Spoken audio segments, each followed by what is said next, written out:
How to make money on Shopify. Shopify is an e-commerce platform that allows you to create and operate an online store. Here are some ways to make money on Shopify.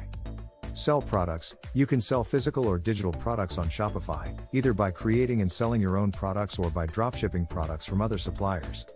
Offer services. If you have a skill or service to offer, you can create a service-based business on Shopify.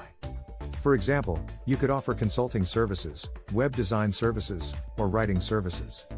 Sell subscriptions. If you offer a product or service that can be delivered on a recurring basis, you can sell subscriptions on Shopify. This can include things like subscription boxes, software subscriptions, or online courses.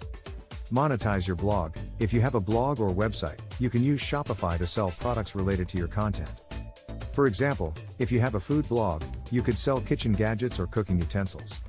Offer affiliate marketing. You can offer affiliate marketing on your Shopify store by promoting other companies' products and earning a commission on sales made through your unique affiliate link. Offer consulting or coaching services. If you have expertise in a particular area, you can offer consulting or coaching services to other entrepreneurs looking to start or grow their businesses. Remember, making money on Shopify takes time and effort. You'll need to create a solid marketing strategy and build a strong brand to attract customers to your store. Additionally, it's important to stay up to date on Shopify's policies and guidelines to ensure your store is compliant and your customers are protected.